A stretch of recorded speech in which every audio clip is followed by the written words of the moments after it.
Is there anything left to be said? There's a couple things that, first of all, my name is Mike Rizzo. I'm with Five Star Bank. I work out of Rancho Cordova. I've been in the region since 2001. So I have a background in banking. I worked in San Francisco for many years before moving up here.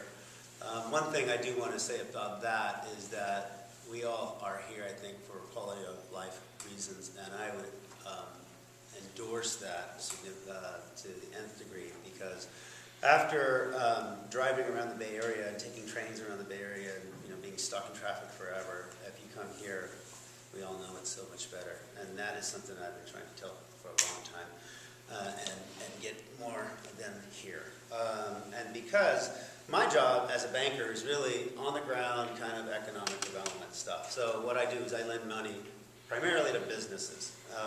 I do some commercial real estate, but mostly to businesses. And coming here to Five Star Bank in 2005, we wanted to get into more business lending. We'd been in a lot of real estate, commercial real estate lending.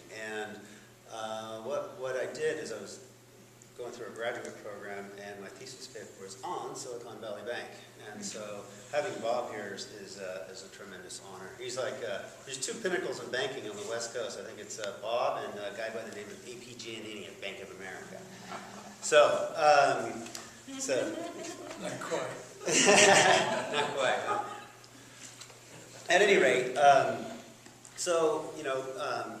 some of the things that we've all touched upon, one of the things that John says is a lot of this is luck. I don't know if I agree with that. I think luck happens to successful people, and that luck also is designed, and that what we're doing here is a lot of design, and that but now it's time to execute on that design. I think for me the need for a research park or innovation park is significant, and to be able to, a lot of people talk about clusters, and to be able to really create a cluster, whether that was in ag tech or bioscience or whatever it might be, or multiple clusters here in Davis that utilize the expertise and talent that's coming out of UC Davis, is what it's about. One of the things that I'd like to see, and would be a kind of a barometer of success. I'm not sure if anybody here has really looked at some of the LinkedIn. If you look at some of the LinkedIn profiles of UC Davis students, do they say they're from the Sacramento region on their LinkedIn profiles, or do they say they're from the San Francisco Bay Area? Most of them say they're from the SF Bay Area. So a barometer of success for me would be to change that. Also, a barometer of success would be to have Silicon Valley Bank here in this region, and that they kind of are the model for banking technology companies. And the real significant piece of that is that they're able to partner with equity financing. I think Meg said that startup companies are very hard to finance with debt, and that's true. I always tell people that financing of companies takes both debt and equity, and so what you're talking about, Deshant, with the innovation capital part of your presentation, and providing some capital to some of these very small startup companies to get them through the Great Plains of debt, is that what we said? Is so important, especially in this region. And that, if you did that, then somebody like myself can come in and leverage the relationships that we all have and expertise that I can leverage through UC Davis and through others throughout the region to help these companies with debt financing. So that's where the whole thing kind of comes together. A lot of times in banking, there's the silos. We mentioned silos. There's first of all, people in banking are oftentimes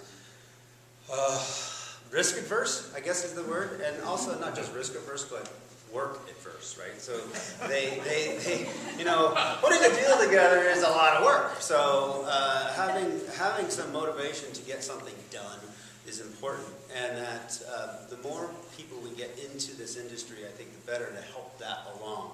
And our industry is getting older and older as the years go by, which is just really a lot the same as in farming. Not to mention the regulatory stuff, because we have a whole issue with that. Between big banks and small banks and the regulatory burdens that's placed uniformly across all of them. Don't get me started. So, what else did I want to say? Lost my train of thought. I think one of the things that we need to define here is who benefits from an innovation park.